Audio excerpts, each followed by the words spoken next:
មួយខ្ញុំជាប់ express ពីមុខវត្តកំកោគ្រឿងសមុទ្រយកទៅខាងបរិយាកីឡាបានថ្លៃដឹក 1600 ប៉ុន្តែអត់ទាន់កាត់សេវាទេគឺប្រមូលពី view បាទដល់មកខ្ញុំក៏បានជួបភេសជ្ជៈយកពីបែបវត្តសំពៅមាសយកមកខាងអគារ Condo Exit នៅដួងងៀតម៉ោង 11 កន្លះអញ្ចឹងខ្ញុំក៏បានជាប់ express ពីផ្លូវ 2004 យកមកស្ទឹងមានជ័យប៉ុន្តែខ្ញុំដាក់ទីតាំងខុសដល់ពេលធម្មតាជាទូទៅនៅពេលដែលខ្ញុំដឹក express គឺខ្ញុំតែងតែពាក់ព័ន្ធទៅភ្ញៀវមុនសូមឲ្យភ្ញៀវគាត់ផ្ញើទីតាំងមកខ្ញុំបន្ថែមទៀតតាម Telegram ដើម្បី verify បញ្ជាក់ថាគាត់ដាក់ទីតាំងហ្នឹងត្រឹមត្រូវអត់ជាក់ស្ដែងមែនបងប្អូនគឺមួយជើងនេះគឺខុសអញ្ចឹងយកពី2004ទៅខាងស្ទឹងមានជ័យហ្នឹងគឺខុសទេមុខវត្តស្ទឹងមានជ័យឥឡូវជាក់ស្ដែងគឺភ្ញៀវនៅមុខពេទ្យរុស្ស៊ីអញ្ចឹងថ្លៃដឹកគឺខ្ញុំត្រូវទូទាត់យកពីភ្ញៀវ 7,200 អញ្ចឹងប្រហែលជាអាចសុំគាត់យក 10000 ហើយពីព្រោះអូគេតាមពីស្ទឹងមានជ័យមកមុខវត្ត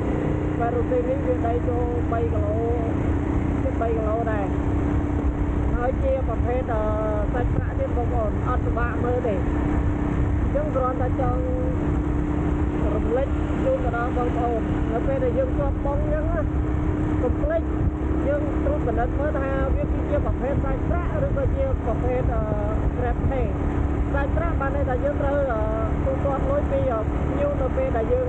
ទៅដល់ទីតាំងGrab Pay បានន័យថាយើងគ្រាន់តែយកអីបានហើយយើងទទួលអីបាននោះគឺចប់រួចរាល់អត់មានអីត្រូវប្រមូលទឹកលុយទៀតទេហើយអ្វីសំខាន់បំផុតនៅពេលដែលយើងឲ្យភ្ញៀវផ្ញើទីតាំងមកយើងហើយយើងដឹងថាទីតាំងនៅក្នុង app ខុសអញ្ចឹងគឺយើងជិះដល់ប្រងទៅ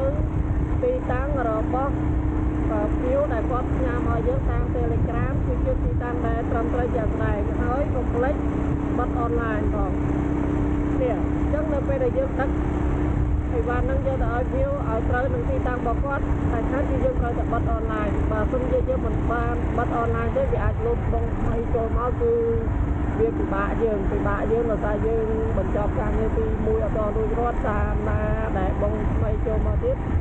វាអាចធ្វើឲ្យនឹង late ឬក៏យឺតបងទី2អញ្ចឹងអាចថាភ្ញៀវគាត់មិនសប្បាយចិត្តណាអូខេអញ្ចឹងចំណុចនេះគឺបងប្អូនត្រូវតែយល់ខ្ញុំចូលរួម